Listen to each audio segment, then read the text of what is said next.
naamai Jilimba, dzimbo dzamunofamba muchiridza mumotikari nezvatiri kurarama munguva ino zvinoenderana here chokwadi mutenderi? Uri kuti chii? Aiwa, kana kuda zvangu motikari kukwira mota yenyu, asi zvinenge zvirimo ina handifunga kuti ndicharamba ndinemi. Handifunga kuti ndichawadzana nemi zvachose, ndichangobva pano ndichienda kuchechi, ndichibva pamba pangu ndichienda kuchechi. Izvi zvamunoita izvi? Ndinoita sei? Aiwa, tendeukai mutenderi, mbotendeukai chezvo, kutendeuka kuti saka uri kutaura kuti nzvimbo dzandiri kuimba mumota mangu hadzisi kuenderana nezviito zvangu. Aiwa, zvisi kutomboenderana nezviito, siyanai nezvikare. Izvo takufamba nemweya mutsvene, mweya mutsvene chaiwo takufamba nawo. Imi muchiromboita zvinhu. Amai Mapfumo, imi muri dangerous. You are a dangerous woman. Dangerous ye? Aiwa, hamundiite imi. Ndogara ndichizviona zvangu kuti iye zvinezvi ndakachinja mota ndakufamba nehigh ride.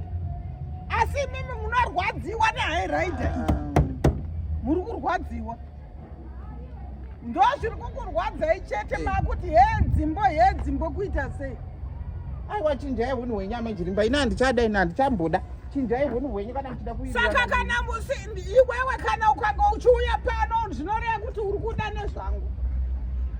Eye, unorwadziwa chete neprogress. Unorwadziwa neprogress. Progress yandinotungamirirwa naMwari wangu. Iye zvinezvi I'm moving nehigh rider. Mutadzi anopiwa high rider. Dai ndaitadza ndaipiwa high rider. Ndaipiwa high rider here. Yeah? Iwe notokofomara usina nebasa rese iwe kuda kundibvisa pana Mwari. Ndakakunzwa mashoko akataura nevadhoko futi. And I kept quiet.